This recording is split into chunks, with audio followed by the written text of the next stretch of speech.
Видеоны көрмес бұрын арнама тіркеліп, лайк басып, қоңыраушаны басып кетуді ұмытпаңыздар. Сол кезде менің видеомда әрқашан бірінші көресіздер. Ендеше кеттік. Сәлем, менің сүйікті достарым. Сіздермен бірге әдеттегідей мен Малика. Менің арнама қош келіңіздер. Бүгін біз сіздермен өте дәмді сметана жасаймыз. Ол үшін біз оның үстіне овсянка, қант және де қышқыш қосып, осы құрғақ заттардың бәрін араластырып аламыз.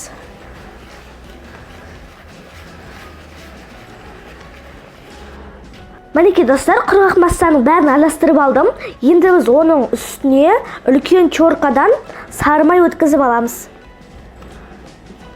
Бүйтіп, онға батырып алу керек.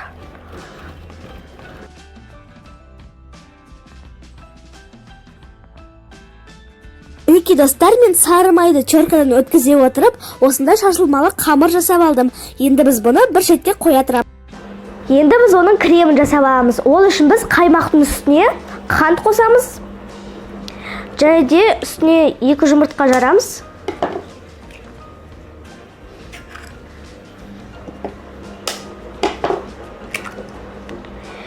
Енді жақсылап тұрып араластырып аламыз. Мінекей достар, біздің креміміз дайын. Енді біздің пирогымызды жинау ғана қалды. Мен форманы сары маймен майлап алдым. Енді біз құрғақ массаны ішіне осылай сеуіп шығамыз. Енді біз оның бетіне кремін жағамыз.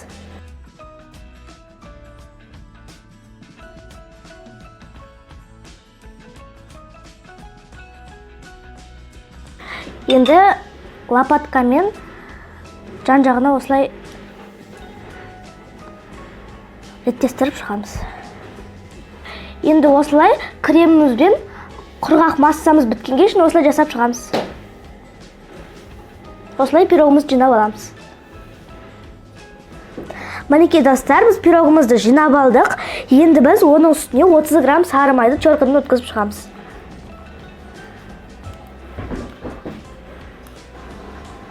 Достар, енді пирогымызды пісіреміз. 180 градуста қызып тұрған пеште 35-40 минут пісіреміз. Айтпақшыдай, менің формамның диаметрі 24 сантиметр. Сонымен достар, біздің пирогымыз дайын. Менікі 45 минут пісті. Ортасы осылай пісті. Түрі өте тәбетті. Сіздерге міндетті түрде жасап көруге кеңес беремін.